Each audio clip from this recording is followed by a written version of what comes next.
Primero que todo, pues voy a hacer una presentación mía. Mi nombre es Erika Benítez, trabajo para Pragma. En este momento me encuentro pues en la ciudad de Buenos Aires y voy a estar el día de hoy con ustedes compartiendo pues todo el tema de lo que son los estándares internacionales con respecto al tema del lavado de activos. Estos estándares internacionales en esta oportunidad pues vamos a tomar los que corresponden y los que fueron definidos por la GAFI. Les voy a pedir el favor si tienen alguna inquietud, si tienen alguna pregunta, me vayan escribiendo. Hay en el chat común, en la parte de abajo, ustedes van a encontrar un módulo que es de preguntas y respuestas. Por ahí también me pueden preguntar. Y antes de empezar, les voy a pedir disculpas porque estoy solamente un poco gripada. Entonces, si de pronto silencio el micrófono en algún momento por tos y eso, les pido disculpas, pero bueno, el objetivo es continuar con la reunión y seguir con la reunión. Bueno, el día de hoy, porque quisimos hacer un tema, digamos que un poco más teórico y remontándonos al por qué o a cuáles fueron los estándares que nosotros utilizamos para el lavado de activos y financiación del terrorismo, porque pues siempre hablamos del lavado de activos, lavado de activos, lavado de activos, pero pues muchas veces no sabemos de dónde tomamos las referencias para el lavado de activos. Entonces, esta capacitación de hoy es como un poco más teórica y a medida que vayamos avanzando vamos a poner un poco más de práctica. Esto lo hago porque muchas veces nosotros, por ejemplo, en la gestión de riesgos, independientemente de cuál sea, siempre hablamos de identificar, controlar, mitigar, riesgo inherente, riesgo residual, pero muchas veces se nos olvida que es un contexto, muchas veces se nos olvida el origen de las cosas que nosotros estamos haciendo. Entonces por eso lo quisimos hacer así, por eso le quisimos dar ese enfoque y pues hoy vamos a tratar, digamos que de las recomendaciones que da el GAFI. Recordemos que las recomendaciones que da el GAFI son las recomendaciones para los países. En este caso, los que implementan, digamos que todo el sistema son los países. El país como si fuera una empresa, país como si fuera un banco, pero es importante verlo porque a su vez los países lo que hacen es como bajar esa normativa a un tema ya más práctico para cada una de sus empresas o para cada uno del sector financiero pues correspondiente a cada país. Bueno, lo primero, pues para los que ya han venido acompañándonos en los webinars anteriores, pues ya nos conocen. Para los que se están sumando hoy por primera vez, pues Pragmacero es una compañía colombiana y pues estamos especializados en todo lo que son las metodologías y mejores prácticas para la gestión de riesgos, gestión integral de riesgos, pues aplicadas a unas soluciones tecnológicas. Contamos con 10 años de experiencia en todo el tema de implementación de sistemas de administración de riesgos y nos encontramos ubicados en Colombia, Perú, Bolivia, Ecuador, Centroamérica y ahora en Argentina, atendiendo pues los países del Cono Sur. El objetivo de este webinar es fortalecer en ustedes los conceptos básicos en tema de prevención del lavado de activos y financiación del terrorismo y tomando como referencia pues las recomendaciones del estándar internacional de la GAFI. Digamos que ese es el objetivo de esta reunión o de este webinar, como les comenté anteriormente. Pues nuestra agenda, que es el GAFI y sus antecedentes, unas definiciones relacionadas al riesgo de lavado de activos y financiación del terrorismo. Vamos a tener unos delitos fuentes de lavado de activos. Vamos a mirar cuáles son los 10 métodos más utilizados para lavar dinero, en este caso pues acá en Latinoamérica. Y finalizamos con las recomendaciones GAFI desde los diferentes puntos de vista que este nos da. Bueno, entonces, ¿qué es la GAFI y sus antecedentes? Entonces, la GAFI es el Grupo de Acción Financiera Internacional. Así como tenemos otros órganos de entes no gubernamentales, pero que son internacionales y que asocia a todos los países, también tenemos una pues dedicada solamente a la parte financiera. Es un ente intergubernamental establecido en el año 1989 por los ministerios y las jurisdicciones de cada país. El mandato de la GAFI lo que nos dan son, o lo que nos fija, o lo que nos dictamina son estándares para promover la implementación efectiva de medidas legales, regulatorias y operativas para combatir el lavado de activos y financiación del terrorismo. Esto, recordemos que como es internacional, entonces esto aplica para, digamos que para todos los países o para los países socios de este ente intergubernamental. Las recomendaciones fijan estándares internacionales a los que los países deben implementar. Como les comentaba hace un ratito, estas recomendaciones van como cliente país, o sea, van dirigidas al país como tal, pero a su vez estos países lo que hacen es que de esas recomendaciones las vienen bajando pues a cada uno de sus sistemas financieros. Son en total 40 recomendaciones originales que se dictaron en 1989 y fueron una iniciativa para combatir para combatir los usos que se vienen dando a los sistemas financieros para el tema de blanqueo, para el tema de lavado de dinero, para el tema de tráfico de drogas y todos estos temas que están tan relacionados con el lavado de activos. ¿Listo?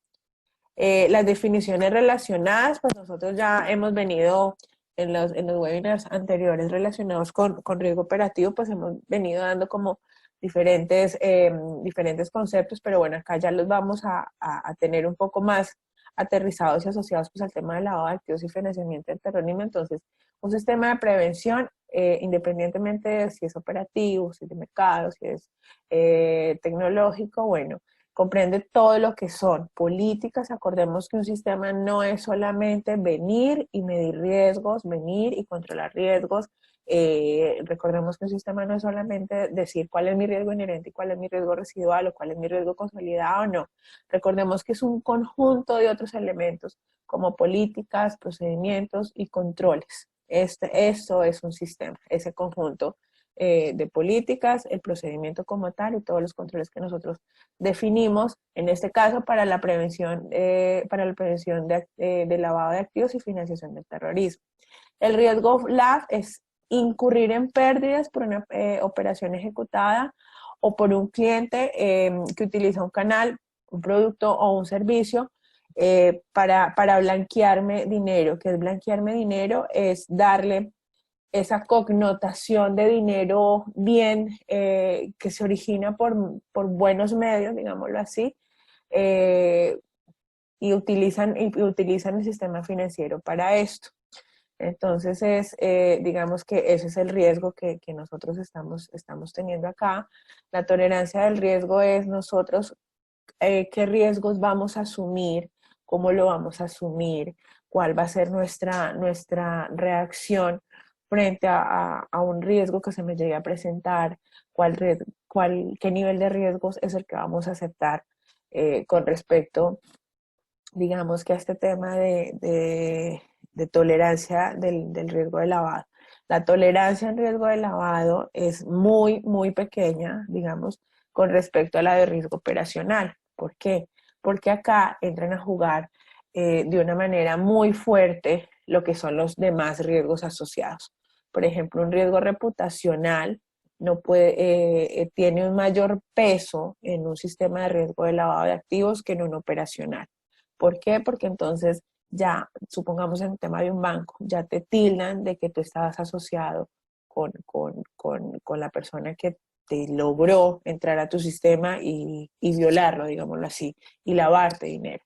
Entonces va a estar el ruido, va a estar el voz a voz, que este banco se presta para esto.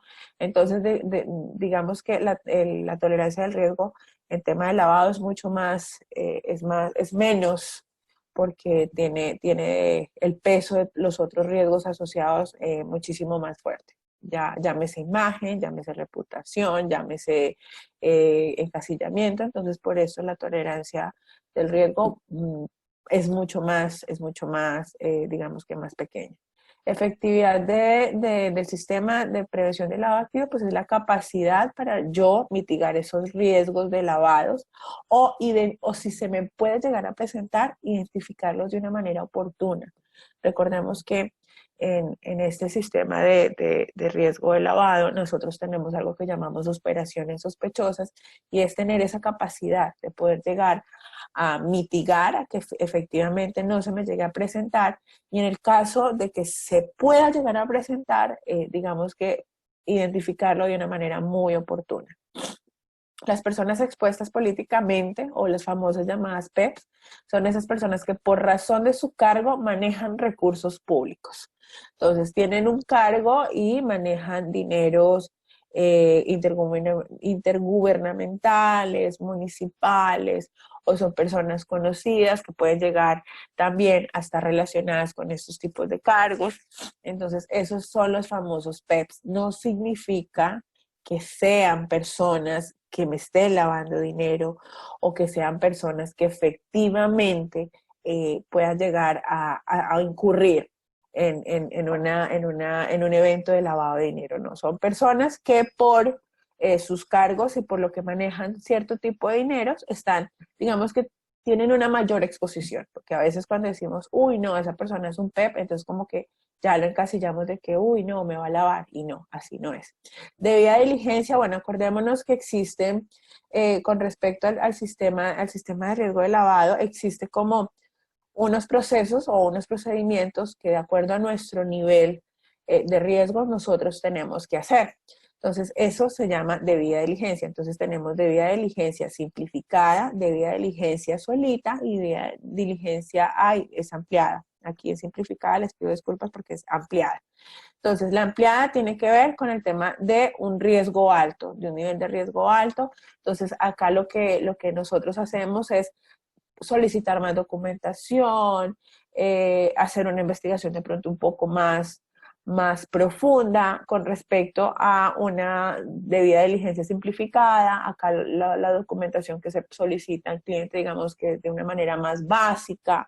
Entonces, de acuerdo al nivel del riesgo, así mismo va a ser mi actuación, por eso se llama debida diligencia, así mismo va a ser mi actuación. Entonces, si el riesgo es bajo, entonces tengo una actuación o una debida diligencia simplificada. Si el riesgo es medio, entonces hago una debida diligencia, y si el riesgo es alto, acá le pido disculpas porque no es simplificada sino ampliada, entonces ya voy a pedir un poco más, en el procedimiento ya voy a pedir un poco más de información, un poco más de investigación. Entonces eso significa debida diligencia. ¿Cómo debo actuar, o qué documentos o qué requisitos debo tener en cuenta cuando se me presenta un cliente o una situación de riesgo alto, medio o bajo? ¿Cómo debo actuar? ¿Qué debo solicitar? ¿Qué debo pedir? Eso es lo que significa debida diligencia. Operación inusual, entonces son esas operaciones. Nosotros tenemos como una habitualidad de comportamiento. Entonces, cuando esa habitualidad de comportamiento me cambia o se me sale de esos parámetros que yo he definido, es cuando me dan una alerta o una alarma de operación inusual, de acuerdo a ese perfil transaccional que tiene el cliente, de acuerdo a esos movimientos que tiene el cliente. Entonces, esto es, por ejemplo, yo tengo un segmento que es un producto, cuenta de ahorros o caja de ahorros acá en Argentina, para las amas de casa. Entonces, digo que las amas de casa deben de moverme mensualmente cierta cantidad de dinero, cierta cantidad de pesos, cierta cantidad de dólares, y que me lo hacen más o menos en una frecuencia de transacciones semanal o quincenal, y que el medio que utiliza generalmente es el cajero automático. Supongamos que esas son las reglas que yo tengo para ese segmento o para esa persona que es una ama de casa. Entonces, si esa ama de casa, si yo le tengo esos parámetros, y si esa persona o ese segmento o esa persona se me mueve por fuera de eso, entonces en vez de hacerme 4 o 2 transacciones al mes, me hace 8, 12, 15.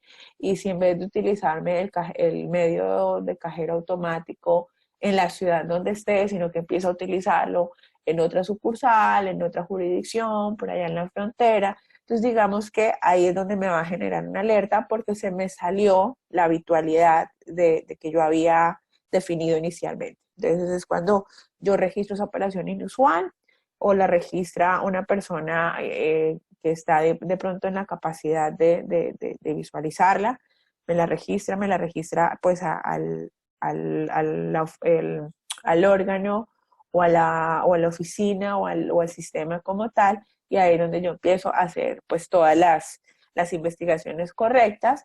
Y si esta, digamos que si yo compruebo que esa operación fue porque la ama de casa tuvo la oportunidad de que se fue de viaje y lo, digamos, que se fue de viaje y entonces utilizó tu tarjeta en una frontera y eso, entonces digamos que dejamos como operación inusual y ya.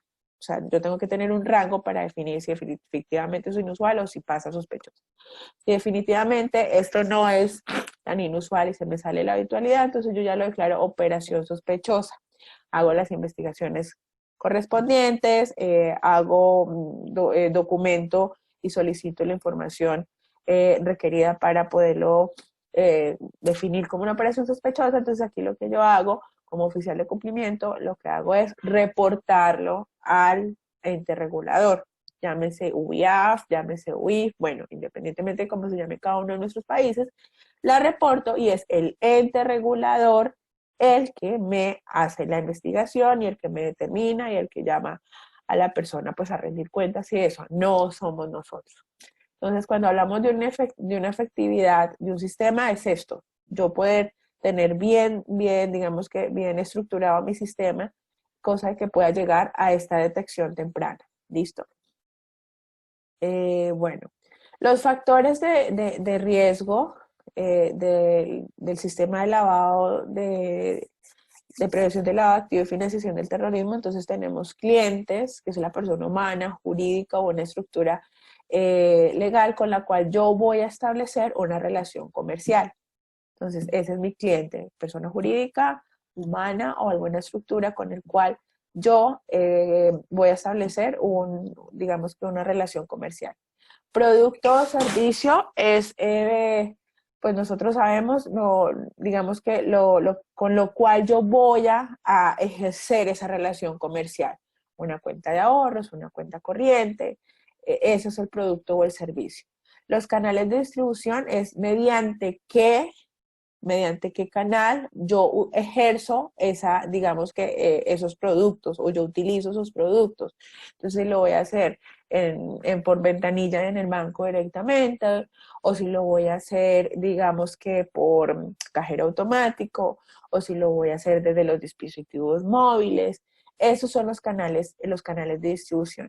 Y las zonas geográficas es donde se encuentra ubicada o donde ejerzo o donde se encuentra ubicada esa relación que yo voy a hacer con esta entidad o como cliente. Entonces, tenemos zonas céntricas que pueden ser, digamos que de bajo nivel de riesgo porque son personas que trabajan, son personas que tienen sus cuentas en el centro de una ciudad o en algún pueblo o en alguna ciudad más pequeña. Esto digamos que es como se maneja un riesgo de pronto un poco más bajo al de una frontera, porque si nosotros tenemos ubicado nuestro banco o nuestra sucursal en una zona geográfica, pues se presta para el manejo de divisas, para el intercambio de dineros, para el intercambio de transacciones que vienen y van de un país a otro. Recordemos que uno de los medios por los cuales más se lavan dinero es mediante las transacciones internacionales. También, pues, por ejemplo, no podemos decir que sea igual una zona céntrica a una zona selvática, porque en las zonas selváticas puede llegar a haber cultivos ilícitos. Entonces, digamos que no es lo mismo una entidad que se encuentre en el centro de una capital a una entidad que se encuentre, digamos que en este tipo de regiones. Eso es lo que me determinan las zonas geográficas. ¿Listo? Bueno, los delitos fuentes de lavado de activo, porque nosotros decimos, bueno, lavado de activo, pero pues detrás de ese lavado de activos hay unos delitos. ¿Cuáles son estos delitos?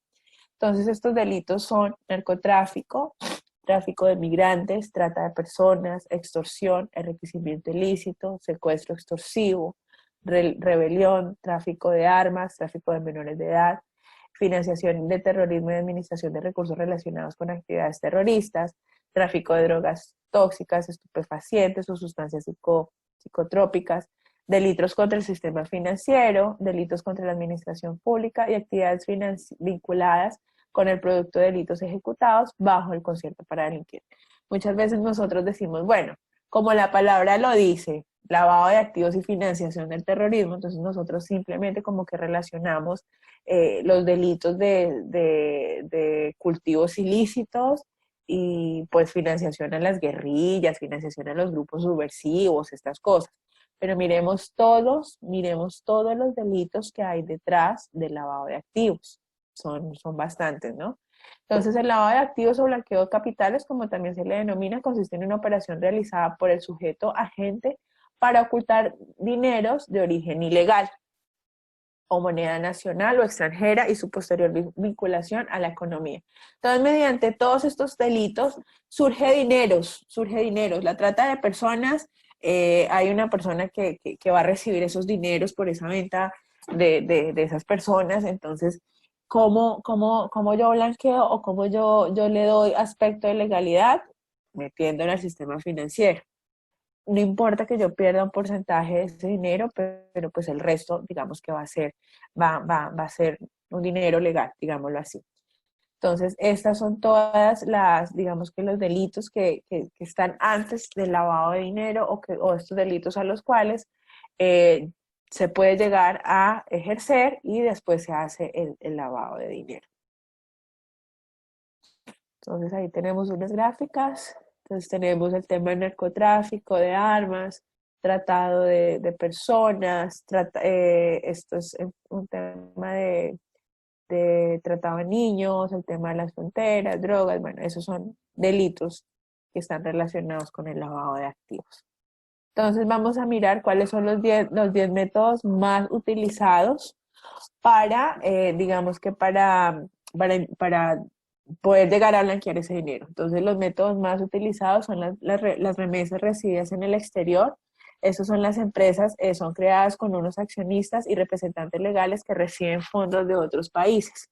Entonces, supongamos, crean una empresa que le ponen un nombre, no sé, papitas.com y la generan en el país X y en el país Y, y lo que hacen es que en el país Y es un país productor de drogas o de armas o de tráfico de personas, entonces hacen esas remesas. Entonces, mediante esto lavamos dinero.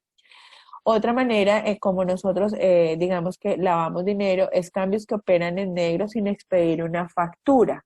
Son esas transferencias o esas transacciones que nosotros hacemos de manera negro o que no quedan registrados en un sistema como tal. Una persona retira dinero y luego lo envía a sus destinatarios finales como pago por el narcotráfico. Entonces, no hay ningún sustento, no hay algo que me soporte esa operación, esa transacción y el origen de esos recursos. Hay otro muy parecido, hay otro muy conocido que es el pitufeo, y entonces eso se comete enviando importantes cantidades de dinero mediante giros fraccionados. Entonces yo tengo, digamos, $10,000 que tengo que enviar, pero entonces si yo le envío así, digamos que todos, voy a tener que llenar un formulario de conocimiento al cliente, voy a tener que llevar unos documentos. Aquí doy un ejemplo de $10,000 porque pues recordemos que cada país tiene sus montos definidos. Puse el ejemplo de $10,000. Entonces necesitamos enviar esos $10,000, pero pues si yo voy y los entrego así como $10,000, obviamente me van a solicitar documentación, el origen de los fondos, unos soportes. Entonces lo que yo hago es que los envío fraccionado, de a poquitos. Entonces le envío muchos o varios a diferentes personas y esos son los famosos pitufos, porque esos son los que cobran el dinero. Los pitufos son las personas que se prestan para recibir estos giros fraccionados de dinero. Tenemos también el lavado a través de las empresas pantallas. Estas son las que adquieren sociedades locales sin una empresa previa significativa. O sea, yo vengo y soy una empresa y empiezo a comprar, supongamos, empiezo a comprar un terreno, empiezo a comprar un inmueble, empiezo a comprar una flota, un auto, 2 autos, y así me voy llenando de inmuebles y de cosas de valor, y entonces, pero pues soy una empresa fachada, o sea, no soy una empresa legalmente constituida, no soy una empresa, como su nombre lo indica, pantalla. También tenemos cuando utilizamos las casas de remesa y luego se tira el dinero que se deposita en entidades financieras. Entonces es el tema de, por ejemplo, los giros que se hacen mediante esas entidades de giros como, bueno, no quiero nombrar, pero esas casas de giros que se hacen, entonces pues digamos que empiezo a enviar y a recibir, enviar y recibir, me llega dinero y después lo ingreso al sistema financiero. Este tipo de cosas de pronto es la manera también de lavar dinero. Como los bancos ponen de pronto tantas exigencias para yo hacer una transferencia o para el envío de dinero, que tengo que tener una cuenta creada, que esa otra persona también tiene que tener una cuenta creada, y pues al tener una cuenta creada saben su vida financiera y todo eso, entonces lo que hacen es que lo envían mediante estas. No estoy diciendo, porque me pasó, personalmente lo vi, no estoy diciendo que todas las personas que utilizan estas casas de remesas estén lavando dinero, sino que se aprovechan de las facilidades, las personas que quieren delinquir se aprovechan de las facilidades para llegar a hacer esto. Envían dinero, reciben dinero y luego lo que hacen es que las ingresan al sistema financiero. Uso de los cambistas en las fronteras, entonces el dinero ingresado en efectivo al país es entregado a los cambistas para que luego lo cambien en dólares y lo depositen y los transfieran en empresas fantasmas. Este tema de las fronteras es un tema bastante delicado porque pues ustedes saben que en las fronteras se mueve 2, 3 monedas generalmente, entonces ahí también se puede llegar a ser un tema de lavado de dinero. La explotación y comercialización de oro. Algunas empresas mineras reciben transferencias del exterior a pocos días de su creación. Esto llamémoslo oro, llamémoslo algún otro metal o algún otro mineral. Entonces, son empresas que son creadas y a los pocos días ya empiezan a recibir dinero, dinero, dinero. Entonces, esto también puede ser una manera de blanquear dinero mal habido, digámoslo así. El famoso envío de dinero a otros países simulando ayuda familiar. Eso es algo que, como lo mencionaba con el número 5, no significa que todas las personas que envíen dineros ya estén incurriendo en un tema de lavado, sino que por su facilidad de enviar un dinero y decir, no, mira, esto es para ayuda de mis padres o para ayuda de mis hijos que están en otro país, como es tan fácil hacerlo, entonces utilizan este canal o este medio para poder lavar dinero. Y las empresas factoring que se encargan de comprar deudas, generalmente son deudas del Estado, que pueden ser utilizadas para cobrar deudas ilícitas. Esto también no se puede llegar a pasar o utilizar para el tema del lavado de dinero. Bueno, inquietudes, preguntas hasta ahí, antes de que nos vayamos con el tema de las recomendaciones ya como tal. ¿Alguna inquietud? Vamos a ver que acá hay una pregunta. O no sé qué sea, si sea una pregunta. Ok, me han preguntado por interno, pero no puedo mirarla. Bueno, ahora miro las preguntas y respuestas. Ahí les pido perdón, disculpas por el tema. Ok. Buenos días, ¿me puede por favor aclarar el 10 de Factory? Bueno, Nidia, te lo puedo hacer, te lo aclaro en un momento. Dame un momento, ya te lo aclaro. Se escucha perfecto, se escucha perfecto. Bueno, no han habido muchas preguntas esta vez. Bueno, entonces devolvámonos al tema del factory. Bueno, entonces, el factory, el concepto como tal está que se encargan de comprar deudas. Entonces, supongamos, tengo una empresa, o sea, lo voy a llevar como a un plano más, sencillo. Supongamos yo tengo una casa, que esa casa tiene una deuda, y esa casa, los famosos remates, digámoslo así. Entonces yo compro esa deuda, yo compro esa casa, y lo que puede llegar a hacer es que estoy cobrando una deuda ilícita.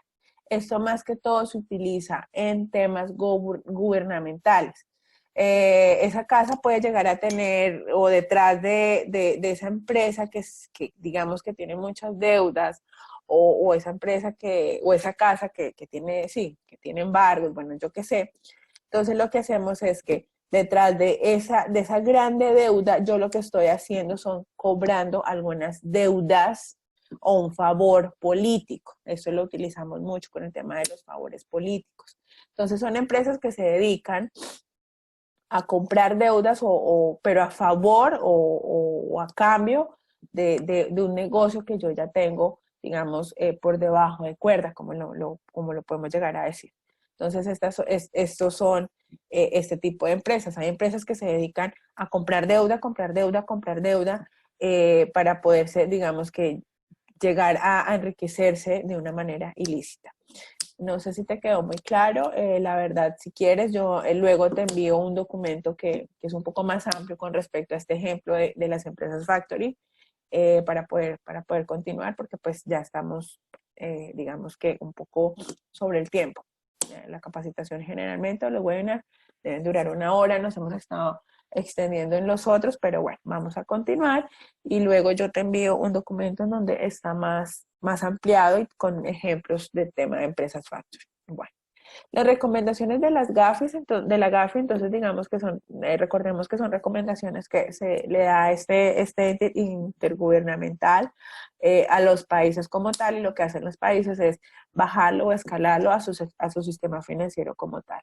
Entonces las recomendaciones de la GAFI se basan en identificar los riesgos y detectar políticas y coordinación local, luchar contra el lavado de activos, financiación del terrorismo y financiamiento de la proliferación, aplicar medidas preventivas para el sector financiero y otros sectores designados, establecer poderes y responsabilidades, por ejemplo, autoridades investigativas, de orden público y de supervisión, y otras medidas institucionales. O sea, lo que hace la GAFI es decirme, bueno, tenemos que hacer la identificación de los riesgos, tenemos que tener un sistema bueno que lo soporte, tenemos que tener un ente que lo monitoreé. O sea, me dan como todas las reglas que yo puedo llegar o que yo debo establecer para tener un correcto sistema de lavado. No solamente, digamos que como país, sino también escalarlo a un tema del sector financiero de cada país. Mejorar la transparencia y la disponibilidad de la información de titularidad del beneficio y las personas y las estructuras judiciales, y facilitar la cooperación internacional. Esto es muy, muy importante, y cuando hemos viajado de un país a otro, es muy sencillo notarlo. Es muy sencillo notarlo, que nos hacen revisar los equipajes, que de acuerdo, digamos que por ejemplo, cuando tú vas de un país a otro, cada país me requiere una declaración de dinero. Tengo que ingresar a ese país una cantidad definida de dinero. No, si yo declaro que voy a ingresar más de esa información, entonces eso queda registrado, y ellos más adelante lo que hacen es como hacer un rastreo bueno, si va a ingresar más de ese dinero, porque lo va a hacer, cómo lo va a utilizar, de dónde proviene ese dinero. Entonces, esto se ve mucho cuando uno viaja. Uno se empieza a dar cuenta, uno a veces como que es inconsciente de eso. Bueno, pero ¿por qué me están diciendo que solamente tengo que ingresar tanta cantidad de dólares? Bueno, pero si yo ingreso tanta cantidad de dólares, entonces tengo que hacer la fila, no por esta que es la larga, sino por esta que es la cortica. Entonces, digamos que ahí es donde yo empiezo a ver todo ese tema de cómo se definen las políticas para un tema de cooperación internacional y para un tema de gestión de riesgo de lavado de activos y financiación del terrorismo de manera internacional. Este es como abarca ya a todos los países. Bueno, entonces acá está, digamos que el diagrama de cómo se componen las recomendaciones. Tenemos acá un número de recomendación, en total son 40, y acá tenemos una enumeración anterior, y acá tenemos a qué hace referencia cada una o sea, lo que hacen es como agrupar esas recomendaciones. Entonces, por ejemplo, la recomendación C, o el grupo C, lo que hace es que me agrupa las recomendaciones 5, 6, 7 y 8. Entonces, esa es como la estructura de las recomendaciones del GAFI. Ahora vamos a hacer una explicación de cada uno de los grupos y con eso vamos dando finalización a la capacitación del día de hoy. Todas las recomendaciones. Entonces, con respecto al grupo A, que son las políticas y coordinación de lavado de activos y financiación del terrorismo, entonces aquí, ¿qué nos dicen? Que los países deben identificar, evaluar y entender sus riesgos de lavado de activos y financiación del terrorismo y deben tomar medidas, incluyendo la designación de una autoridad o mecanismos para coordinar las acciones para evaluar los riesgos. Acá es cómo o qué políticas voy a tener yo en cuenta para la identificación y evaluación de esos riesgos y cómo o quién me va a hacer esa mitigación. Eso es lo que me dice la política, el grupo de recomendaciones A. El grupo de recomendaciones B, que es lavado de activos y decomisos. Entonces, acá es donde yo voy a empezar a tomar medidas. Ya las identifiqué, ya las evalué, ya las entendí, ya designé cuál va a ser el órgano que me va a hacer esta administración de identificación de estos riesgos. Y acá entonces yo voy a empezar a tomar medidas para identificar, rastrear y evaluar bienes que están siendo sujetos de decomiso, ejecutar medidas provisionales como congelamientos y embargos para prevenir manejos, transferencias o disposición de dichos bienes. Acá ya me empiezan a hablar de bienes.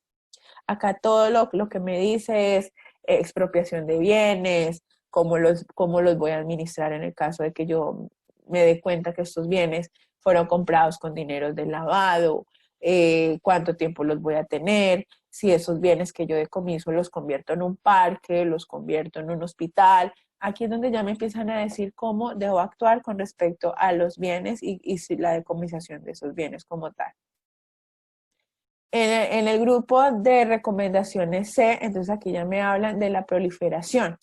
Entonces voy a leerlo textualmente porque cuando se tratan de normatividad y de, perdón, perdón, disculpen, cuando se habla de normatividad sí me gusta como dejarlo claro y no a la interpretación. Entonces, los países deben tipificar el financiamiento del terrorismo en base de un convenio internacional para la represión de financiación del terrorismo, identificar no solamente el financiamiento de actos terroristas, sino el financiamiento de organizaciones terroristas o individuales, aún en ausencia de vínculo con un acto o actos terroristas específicos. Supongamos, esta semana empezaron a llegar a Nueva York varias cartas bombas. Entonces aquí lo que me dicen es cómo debemos cooperar. Supongamos que esto fue, pues fue en Nueva York y en otras ciudades de Estados Unidos, pero supongamos que lo hacen en la frontera de México o en la frontera de Alaska, supongamos. Entonces ahí lo que me están diciendo es que tanto el gobierno mexicano como si llegan estas bombas a frontera, entonces, o el remitente dice que es de México, estoy hablando de México simplemente porque está ahí cerquita, pues puedo dar otro ejemplo de otro país de Sudamérica. Entonces, ahí cuando hay, digamos que este tipo de actos y me involucra a más países, entonces lo que tenemos que hacer es que el otro país implicado tiene que ponerse a disposición de poder llegar a hacer una investigación, de poder llegar más a fondo, de poder llegar y decir, mire, no, porque yo voy a decir, no, pues eso te pasó a ti en tu país, yo protejo acá al remitente, supongamos que haya sido un remitente de un país X, yo lo protejo y no me voy a someter a la investigación, no. Aquí solamente por este tipo de estándares, entonces los países implicados tienen que estar, digamos que, dispuestos a llegar a una investigación, tienen que llegar dispuestos a lo que se pueda llegar a tener para llegar, digamos que, a la causa raíz o por qué o cuál fue el motivo. Entonces aquí estamos hablando de no solamente de tipificar, sino también de una cooperación que se tenga que llegar a hacer. Medidas preventivas, entonces los países deben asegurar de que las leyes sobre el secreto de institución financiera no impidan la implementación de las recomendaciones GAFI, debida diligencia, reportes y operaciones. Eso es lo que me dice es de que cada institución del sector financiero, digamos que tiene derecho a un secreto de institución financiera.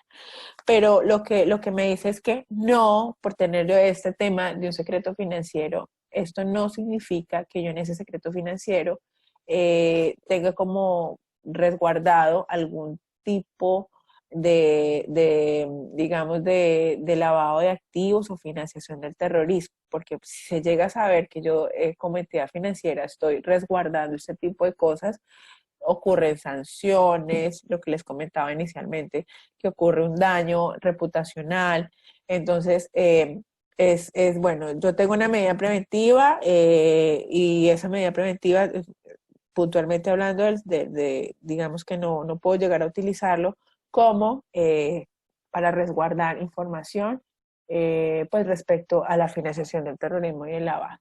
Y acá también pues me hablan de una debida diligencia y un reporte de operaciones, entonces todas las entidades financieras tienen que tener ciertos procesos y de acuerdo al nivel del riesgo, que era lo que les expliqué en el tema de conceptos, en el tema conceptual. Entonces aquí es cuando cada institución debe tener pues muy bien definido ese tipo de cosas. Y el reporte de operaciones pues tengo que llegar a cumplirlo, porque recordemos que si yo lo cumplo, pues estoy demostrando una efectividad en mi sistema.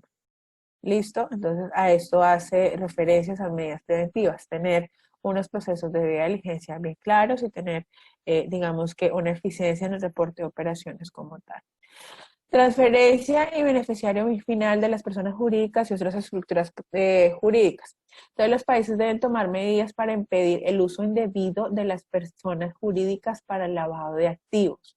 Una persona jurídica, ¿por qué? Porque no es tan fácil rastrear como una persona natural. Una persona jurídica yo puedo llegar a inventarme los datos, bueno, la registro, pero entonces puedo decir de que está ubicada en tal país o en tal dirección y mentiras que no. Entonces, esto es lo que me dice de que yo tengo que tener muy en cuenta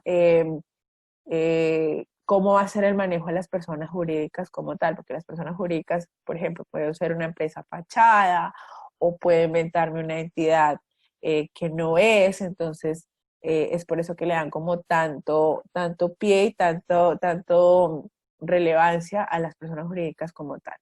Los países deben asegurar que existe información adecuada, precisa y oportuna sobre el beneficiario final y el control de las personas jurídicas, que las autoridades competentes puedan obtener o las que puedan tener acceso oportunamente. Entonces aquí me están hablando de un tema de conocimiento del cliente, no solamente de conocimiento de cliente persona natural, sino también de conocimiento de cliente de persona jurídica y no solamente de la persona que envía, sino también de la persona que recibe. Yo tengo que tener, de pronto de la persona que recibe, no puedo llegar a tener de pronto tanta información, pero sí de pronto una disponibilidad en el momento en que yo sospeche algo y pueda llegar a hacer una investigación más profunda. El grupo de recomendaciones jefe son las facultades y responsabilidades de las autoridades competentes y otras medidas institucionales. Aquí ya me habla de los roles y de las responsabilidades de las autoridades que están detrás de, que me van a monitorear. Entonces, los países deben asegurar que las instituciones financieras estén sujetas a una regulación y supervisión adecuadas y que la implementación eficaz de las recomendaciones del GAFI. O sea, como esas recomendaciones son a los países puntualmente deben responder al GAFI de que nosotros como país estamos definiendo una buena metodología y un buen sistema para que las entidades financieras y el sector financiero me cumplan.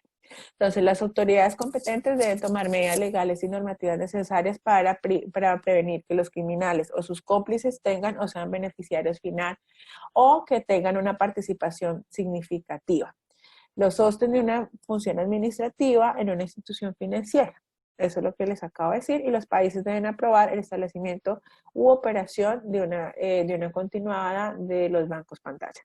Entonces es como la GAFI me exige a mí como país, yo también a su vez tengo que exigirle a mi sector financiero, a mis entidades financieras, un buen sistema y un buen mecanismo para la prevención digamos que de todo el tema de la prevención para el lavado de activos. Y no solamente eso, también también tengo que a su vez cooperar de manera internacional, tener muy presente y estar muy, digamos que muy a la vista de cuando me hacen transferencias, de por qué las personas vienen y me compran tanto en Miami, supongamos, estamos en el país A y y tengo bienes en Miami, tengo autos en Miami, entonces, bueno, ¿por qué van a comprar a Miami y por qué no compran en este país, en el país de origen, en el país donde viven? Entonces ahí es donde tengo que empezar a cooperar y tengo que también revisar el tema de por qué están haciendo eso digamos que esas entidades financieras. Bueno, digamos que yo siempre como que, aparte del tema que estamos dando, pues nosotros como somos una que ofrecemos pues aplicaciones para este tema ya tanto operacional como activo, siempre me gusta mostrar cómo nosotros tenemos, digamos que manejamos estos temas. Entonces, por ejemplo, en el tema de lavado de activos, nosotros lo que hacemos es tener con nuestra herramienta GLA, lo que hacemos es que tenemos una integración con el sistema core del negocio. Entonces, nosotros tenemos la parte de parametrización de información del cliente, la información de vinculación con respecto a los datos financieros, democráticos y de productos, información transaccional y métodos de integración en línea con Bash. ¿Esto por qué? Porque nosotros directamente nos relacionamos y nos integramos con la aplicación core del negocio. Entonces, mediante esta integración llegamos a hacer esto. Con respecto al perfil del riesgo de cada cliente, entonces tenemos una segmentación de clientes, que era lo que yo les decía, el ejemplo que yo les ponía de la ama de casa o el segmento ama de casa. Entonces nosotros hacemos una segmentación de clientes mediante un modelo estadístico basado en la información financiera y democrática pues de cada cliente y de su historia. También tenemos una gestión de variables de segmentación pues por variables obligatorios, que esas variables obligatorias pues son digamos que son las fuentes o las fuentes de los riesgos que nos da la normativa, y tenemos una predicción de segmentos para los nuevos clientes. ¿Esto qué nos hace hacer? Esto lo que nos lleva a hacer es que podamos tener un perfil de riesgo de cada cliente. Entonces, cada cliente, de acuerdo a esa segmentación que nosotros tenemos, nosotros lo definimos como cliente de riesgo alto, cliente de riesgo bajo, riesgo de cliente medio. ¿Esto por qué? Porque recordemos que tenemos que tener una clasificación inicial. Una clasificación, y esa clasificación inicial pues me va a dar, digamos que un nivel de riesgo inicial, y de acuerdo a la transaccionabilidad u operaciones que se hacen, me va a determinar digamos que otro perfil del riesgo, si el cliente se queda en ese perfil inicial o si el cliente se mueve a otro perfil. Eso nosotros lo podemos hacer mediante la aplicación GLA. Es importante mencionar que pues GLA se adapta a toda la normativa, buenas prácticas y normativa de cada uno de los países para poder llegar a dar cumplimiento. Entonces acá tenemos como una gráfica de los clientes por nivel de riesgo. Entonces nosotros aquí lo que nos dice es que tenemos 11 clientes en un nivel de riesgo bajo, 4 clientes, perdón, en un nivel de riesgo alto, que es este rojito, y 5 clientes en un nivel de riesgo medio. Así nosotros podemos clasificar y saber nuestros clientes, digamos que en qué grupo está la mayoría de nuestros clientes. Tenemos indicadores de alerta, entonces eso es con respecto a las alertas. Si tenemos alertas normales, si tenemos alertas inusuales o si tenemos alertas pendientes de clasificar. Y tenemos también un indicador de alertas inusuales, que entonces las alertas normales son las de color gris y las alertas inusuales o el total de alertas son las rojas. Entonces ahí es donde nosotros podemos llegar a presentar un reporte de una manera más práctica y más sencilla. Con respecto pues al monitoreo transaccional, nosotros tenemos, digamos que todo el proceso de monitorear, como estamos integrados con el sistema core, entonces como ese monitoreo, este cliente sí está dentro de su habitualidad o dentro de sus características que hemos definido, o si se ha salido, o si hizo menos, o si hizo más, o este cliente que yo había clasificado inicialmente como cliente de riesgo bajo, definitivamente es un cliente de riesgo alto por el número de transacciones que me estaba haciendo, o por el nivel de ingresos que me está haciendo, o por los medios, o por las jurisdicciones en donde estoy haciendo todas las transacciones. Esto me ayuda como a rastrear y ya tener un panorama más de cómo se comportan nuestros clientes. ¿Y esto qué me da? Pues esto me da, a raíz de esa transaccionalidad, pues me genera un tema de operaciones inusuales y operaciones sospechosas. Entonces acá tenemos como todo el ciclo de cuando se queda en operación normal o cuando se queda en operación inusual, digámoslo así, y cuando tengo que generar una operación sospechosa para llegar, digamos que a reportarla. Entonces así es como el ciclo que manejamos nosotros en GLA, nuestra aplicación, para todo el tema pues, de operaciones y de reportamiento de operaciones como tal. Bueno, y ese es, digamos que ese es el temario que teníamos preparados para el día de hoy para ustedes. Cómo actúa el Estado en ese punto como originariedad de la deuda. Bueno, eso tiene que ver también con el tema bueno, Nidia me había dicho del tema de las factoring, luego te voy a enviar un documento, Nidia. Buen día, mi pregunta es, ¿qué tipo de operaciones en el sector retail puede realizarse para hacer blanqueo de dineros? Catherine, esta pregunta pues también te la voy a llegar mediante correo electrónico porque en este momento no, digamos que no tengo, o sea, yo soy experta en gestión de riesgos, pero cuando ya me preguntan un tema así tan puntual, no me las puedo llegar a saber todas, como es este caso. Entonces, me comprometo con Catherine y con Nidia investigar y enviarle la información o eh, buscar otras fuentes para otros colegas que me puedan colaborar con este tema. Yo trabajé en el sector financiero, pues trabajé en el sector financiero con riesgo operacional y algo de riesgo de lavado, pero pues no me las sé todas y es lo que yo siempre trato de decir en las capacitaciones que doy, tanto por este medio como por, ¿como por qué? De manera presencial. Sé, conozco, he tenido la experiencia, pero no todos los días se está aprendiendo de esto. Todos los días uno está aprendiendo.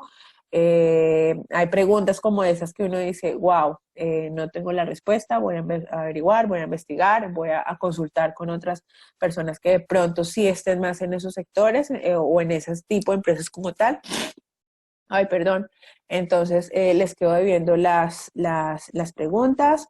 Por acá teníamos, dame un momento, por acá teníamos otras preguntas. Ay, acá, ¿cómo hago? ¿Cómo hago? Teníamos otras preguntas a ver, teníamos otras preguntas ¿dónde las puedo llegar a ver? Bueno, las otras preguntas también las envío por correo electrónico porque no sé cómo puedas llegarlas a ver, porque hay una sección de preguntas y respuestas que esas son preguntas ya puntuales que no hacen en el chat normal. Entonces, bueno, quisiera saber, o bueno, acá está mi correo electrónico, si tienen alguna duda, si tienen alguna inquietud, quedo pendiente de las preguntas que me hicieron y que no tengo lugar para contestar en este momento. Se las estoy enviando en el transcurso del día o el día de mañana. No sé quién más tenga así algo que preguntarme más como no tan puntual, sino como más temas generales. No sé quién más tenga. Ahí tienen mi correo electrónico. En el webinar del martes no lo tenía y como que hubo dos personas que quedaron como, bueno, ¿y dónde te lo enviamos? Ahí lo pusimos para que todos tengan acceso a, digamos que a mi correo electrónico. No sé, ¿alguien más? Si no tenemos nada más para preguntar y eso, pues, ¿cómo actúa el Estado? Bueno, esto ya es lo mismo. Voy a hacerle una copia a estas preguntas.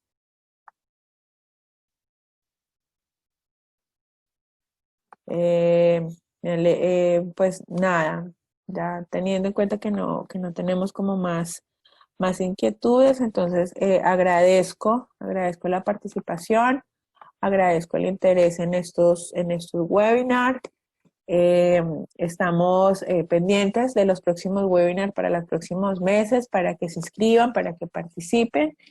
Y les doy las gracias pues a todos los que estuvieron en el webinar del día de hoy. Les pido disculpas porque de pronto no estuve tan activa como los anteriores, pero ando con un tema de salud ahí como bien incómodo. Entonces les deseo un buen